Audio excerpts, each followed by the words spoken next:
Shalom Bapak Mama, sahabat Kristus dimanapun berada. Di kesempatan ini kembali lagi saya ingin bersaksi. Tetapi sebelum saya bersaksi, saya ingin memuji dan memuliakan nama Tuhan. Kiranya kesaksian pujian ini dapat memberkati kita semua.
Bapak Yesus, ada kasih Bapak Yesus Masih.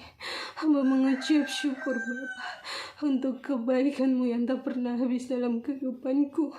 Hari lepas hari hingga saat ini Bapa, tiba saatnya hamba ingin bersaksi Tuhan. Biarlah Engkau menjamah setiap perkataan yang keluar Bapa. Biarlah setiap kesaksian ini Bapa bukan dari saya, tetapi itu semua daripada-Mu Bapa. Jamah bibir, mulut, hati dan pikiran ini Bapa hanya di dalam nama Bapa, Putra dan Roh Kudus, Allah yang hidup. Haleluya. Amin. Shalom Bapak, Mama, sahabat Kristus dimanapun berada.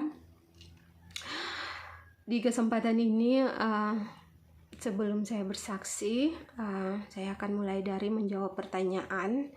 Jadi di video saya yang ke-7 itu ada 2 pertanyaan dari saudara-saudara sekalian. Dan pertanyaan yang pertama, ada yang bertanya begini, apakah saya dari kelompok ini atau itu? Saya tidak menjelaskan secara detail ya di sini. Jadi di sini saya mau menjawab bahwa saya membuat video ini atau saya bersaksi ini semua karena Tuhan, tidak dari kelompok manapun. Jadi di sini tujuan saya bersaksi ini untuk memberkati Bapak, Mama, sahabat Kristus dimanapun berada, dan tujuannya agar kita mendekatkan diri kepada Tuhan dan kita terus berjaga-jaga dan kita terus melekat kepada Tuhan. Jadi tujuan saya bersaksi ini itu semua karena untuk kemuliaan nama Tuhan. Dan pertanyaan yang kedua, apakah saya sudah dienjus? Jawaban saya, iya, saya sudah dienjus sebanyak 2 kali. Dan ketika saya setelah selesai enjus itu banyak sekali yang sampaikan pernyataan-pernyataan dari anak-anak Tuhan. Bahkan ada beberapa anak Tuhan di dekat saya itu mereka menyampaikan bahwa itu adalah DNA atau gen dari si jahat ya saudara-saudara, itu rancangan dari si jahat melalui enjus itu. Dan ketika itu saya mengambil keputusan untuk berpuasa selama 3 hari dan saya ingin bertanya kepada Tuhan. Jadi dalam penyembahan saya itu di hari yang kedua di puasa saya itu saya masuk dalam penyembahan dan di situ saya benar-benar menyesali ya saudara-saudara, saya datang kepada Tuhan. Tuhan, jika itu memang rancangan dari si jahat dan jika itu sudah masuk ke dalam tubuh saya, Tuhan, saat ini saya minta Tuhan tolong basuh saya, bersihkan tubuh saya dengan darah Tuhan. Tuhan tolong suci kuduskan saya dan Tuhan tolong layakkan saya. Jadi dalam penyembahan terus saya meminta ampun, saya merendahkan hati saya di hadapan Tuhan, saya merendahkan diri saya di hadapan Tuhan. Dan dalam penyembahan saya dijamah oleh Roh Kudus. Dan ketika dalam penyembahan itu tiba-tiba seperti ada yang menggerakkan tangan saya, tiba-tiba dengan sendirinya saudara-saudara tangan saya seperti ini, terbuka seperti ini. Tiba-tiba ada sesuatu di tangan kiri saya, terus saya mengambilnya lalu saya makan. Terus ada sesuatu lagi di tangan kiri saya mengambilnya lalu saya minum. Dan seketika itu juga setelah selesai saya makan dan minum, tiba-tiba saya merasakan seperti embun itu turun dari ubun-ubun kepala saya ya. Jadi dari ubun-ubun ini turun seperti meresap masuk ke dalam tubuh saya, bahkan sumsum tulang saya merasakan kesejukan yang begitu dahsyat, yang begitu luar biasa, yang tidak pernah saya rasakan. Begitu damai saudara-saudara. Dan pada saat itu ketika saya merasakan hadirat yang begitu luar biasa, saya percaya bahwa itu adalah hadirat Tuhan dan itu adalah jamahan Tuhan saudara-saudara. Tiba-tiba saudara-saudara saya merasakan dahi saya ini sedang ditulis ya, dicatat ya. Jadi ujung dari pena ini, ujung dari pulpen ini tuh seperti lagi nulis di sini. di dahi saya ini, saudara-saudara. Dan itu apa yang saya rasakan itu benar-benar nyata, saudara-saudara. Apa yang saya sampaikan kepada saudara-saudara saat ini itu benar-benar nyata dan itu real. Saya sedang tidak mengarang atau merekayasa atau membuat dongeng atau cerita ya, karena ada yang di video saya kemarin ada yang bilang saya sedang mendongeng. Tetapi apa yang saya sampaikan, saya tidak sedang mendongeng. Saudara-saudara sendiri bisa menguji segala sesuatu yang saya sampaikan, karena apa yang saya sampaikan tidak saya buat-buat, karena saya percaya bahwa segala sesuatu yang Tuhan buat kepada kita di dalam firman Tuhannya, di dalam 1 Korintus 2 ayat 9, segala sesuatu yang tidak pernah kita lihat, segala sesuatu yang tidak pernah kita dengar, segala sesuatu yang tidak pernah timbul dari dalam hati kita, itu yang Tuhan sediakan bagi setiap anak-anaknya yang selalu melekat dan selalu berharap padanya. Dan itu saya percaya firman Tuhan itu ya dan amin. Dan pada saat itu saya merasakan hadirat Tuhan, lawatan Tuhan yang begitu luar biasa terjadi saat itu.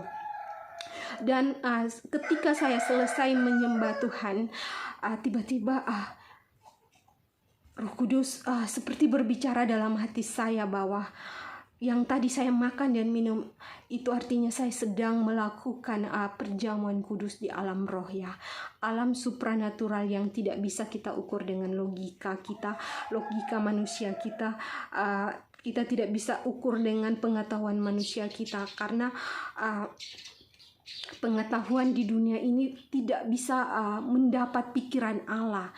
Apa yang Allah buat, apa yang Tuhan buat, apa yang Tuhan buat itu semuanya itu ajaib ya saudara-saudara, miracle. Kadang bagi manusia itu impossible. Jadi jadi katanya seperti tidak ada kata-kata yang bilang tidak ada yang mustahil bagi Tuhan. Tuhan dapat melakukan perkara yang besar dalam kehidupan kita yang tidak pernah kita dengar, tidak pernah kita lihat, dan tidak pernah timbul dari dalam hati kita. Itu yang Allah sediakan bagi setiap anak-anaknya. Jadi saudara-saudara, apa yang saya alami begitu nyata, begitu dahsyat, dan begitu luar biasa saudara-saudara. Dan di situ ada firman Tuhan datang kepada saya di dalam 2 Timotius 1 ayat 7, sebab Allah memberikan kepada kita bukan roh ketakutan, melainkan roh yang membangkitkan kekuatan, kasih, dan ketertiban. Jadi untuk saudara-saudara yang sudah menerima unjus, jangan pernah takut. Saudara-saudara harus melekat kepada Tuhan, karena Tuhan akan memberikan kepada kita kekuatan, saudara-saudara. Tuhan akan memberikan kepada kita kekuatan, dan Tuhan akan berperkara ya atas hidup kita ya saudara-saudara. Dan yang kedua, Roh Kudus tuh seperti menaruh sesuatu di dalam hati saya bahwa buat saudara-saudara yang belum enjus, saudara-saudara itu jangan kayak membuat suatu kelompok-kelompok atau grup-grup bagi mereka semua yang belum enjus. Jadi di sini ini Roh Kudus itu bilang kepada saya bahwa kita semua ini masih dalam pertandingan, kita semua ini masih dalam ujian. Jadi bagi saudara yang sudah menerima enjus maupun yang belum, kalau yang belum menerima enjus tetapi hidup tidak benar di hadapan Tuhan, hidup tidak kudus, tidak sesuai dengan apa yang Tuhan mau, tidak sesuai dengan kehendak Tuhan, itu pun tidak dapat bagian saudara-saudara. Kalau saudara-saudara yang sudah menerima enjus tetapi betul-betul mau merendahkan diri di hadapan Tuhan dan betul-betul mau hidup kudus di hadapan Tuhan, Tuhan akan perhitungkan itu semua saudara-saudara. Jadi bagi saudara-saudara yang sudah belum menerima enjus itu, jangan selalu merasa diri benar dan mau menghakimi saudara-saudara yang sudah menerima injus. Tetapi di sini Tuhan menuntut kita untuk kita saling mengasihi, kita saling membangun, kita saling memotivasi, kita saling mendukung, dan kita saling mendoakan.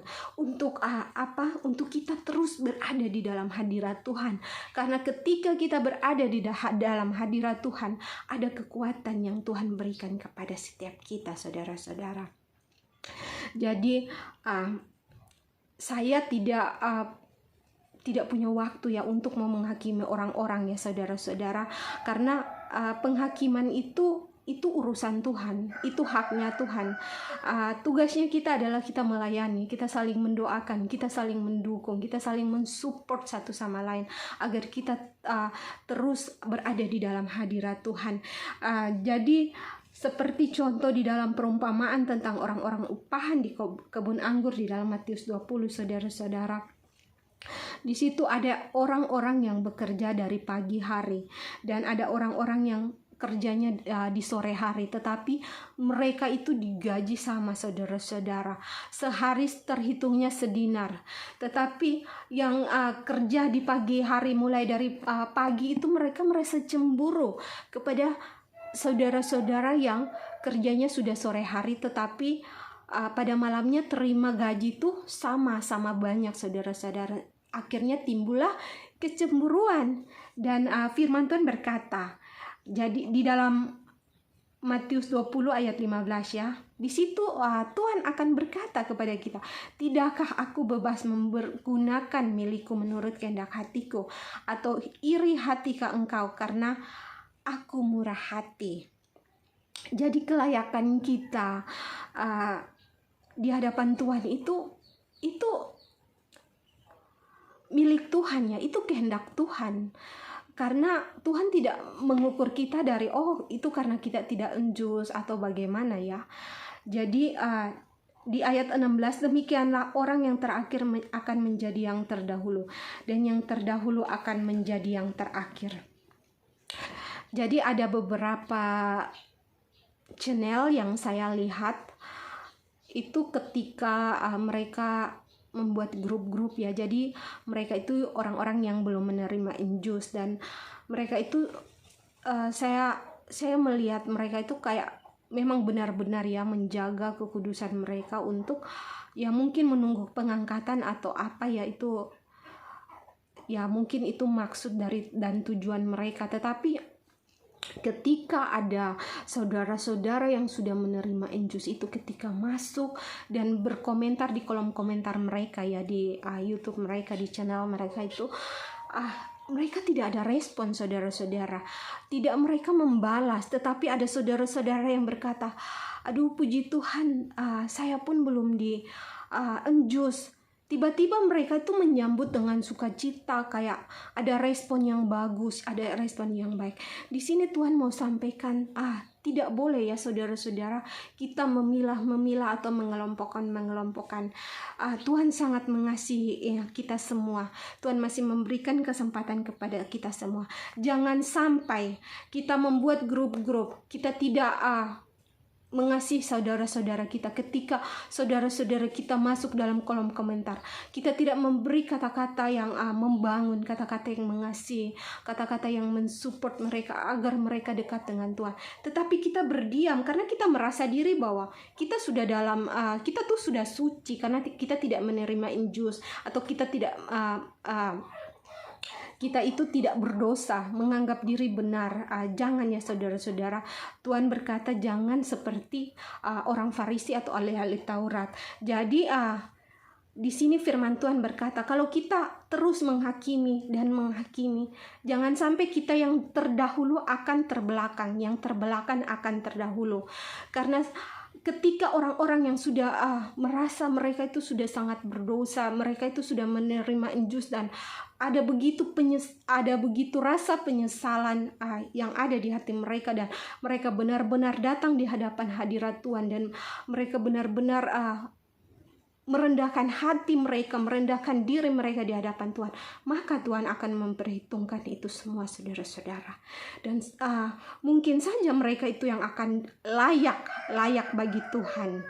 Tetapi kita yang selalu menjaga, kita yang selalu menganggap diri benar, itu kita yang akan tertinggal, kita yang akan menjadi terakhir, saudara-saudara. Ini pesan yang penting dan ini adalah pembelajaran yang penting bagi setiap kita ya saudara-saudara, untuk kita selalu menunjukkan kasih yang mesra kepada sesama kita. Karena waktu yang kesempatan ini kita mau pakai untuk apa, saudara-saudara? Tujuan kita apa? Kita harus berjuang, kita harus saling mendukung, saudara-saudara, untuk membangun saudara-saudara kita di sekitar kita, saudara-saudara. Untuk mari kita sama-sama masuk dalam hadirat Tuhan. Mari sama-sama kita berjaga-jaga di waktu yang akhir-akhir ini, saudara-saudara. Mungkin ini saja kesaksian yang saya dapat bagikan untuk Bapak, Mama, sahabat Kristus dimanapun berada. Kiranya kesaksian saya ini dapat memberkati kita semua. Shalom, Tuhan berkati.